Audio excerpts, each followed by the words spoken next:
Assalamualaikum warahmatullahi wabarakatuh. Perkenalkan, nama saya Rahma Partiwi, MPM 2235-22157, kelas A3 Administrasi Negara.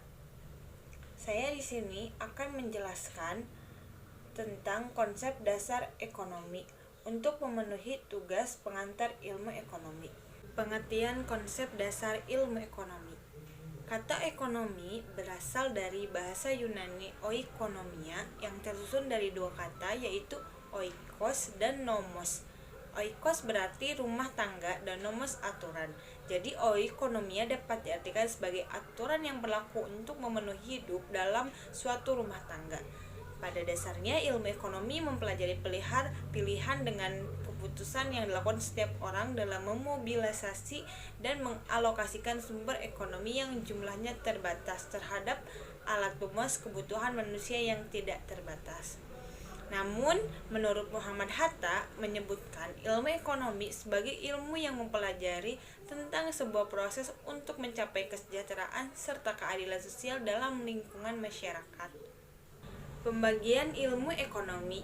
Yang pertama, ilmu ekonomi deskriptif. Ilmu ekonomi ini akan memberikan penjelasan terhadap data-data yang menggambarkan kenyataan atau fenomena yang terjadi.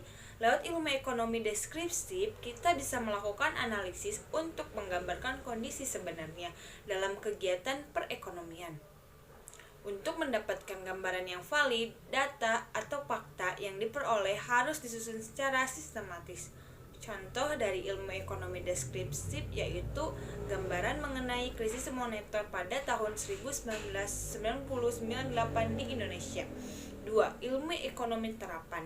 Ilmu ekonomi terapan berkaitan dengan pemanfaatan ekonomi secara praktis oleh individu atau kelompok dalam mengambil kebijakan, pedoman atau standar dengan tujuan mengatasi masalah ekonomi tertentu. Contoh ilmu ekonomi terapan yaitu kegiatan ekonomi yang berlangsung di perusahaan, ekonomi moneter, ekonomi perbankan, dan lain-lain.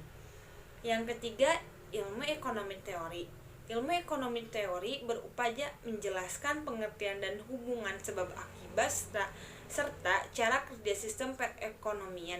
Jenis ilmu ekonomi ini berlandaskan pada hasil observasi terhadap aksi dan reaksi kegiatan ekonomi dalam kehidupan masyarakat. Pada perkembangannya, ilmu ekonomi teori dibagi menjadi dua jenis, yaitu teori ekonomi makro dan mikro. Teori ekonomi makro membahas kegiatan ekonomi secara menyeluruh. Analisisnya bersifat global dan berfokus pada permasalahan sistem perekonomian secara keseluruhan. Contohnya, pengangguran, inflasi, suku bunga, dan pertumbuhan stagnan. Sementara itu, teori ekonomi mikro membahas perekonomian dalam ruang lingkup kecil atau khusus. Biasanya teori ekonomi mikro ini mempelajari perilaku individu rumah tangga, perusahaan dalam membuat keputusan untuk mengalokasikan sumber daya yang terbatas. Permasalahan ekonomi yang sering terjadi dalam teori mikro misalnya penetapan harga pasar, kenaikan harga bahan bakar, praktik monopolistik, dan lain-lain. Seperti yang telah dibahas sebelumnya, konsep dasar ilmu ekonomi tidak terlepas dari prinsip tindakan, motif ekonomi dalam kehidupan masyarakat. Penjelasan mengenai ketiga aspek tersebut adalah sebagai berikut. Yang pertama, prinsip ekonomi.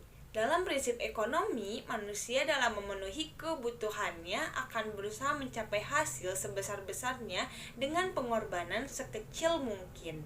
Prinsip ekonomi juga menunjukkan suatu cara bertindak untuk mencapai hasil tertentu dengan mengeluarkan biaya seminimal mungkin. Yang kedua, tindakan ekonomi.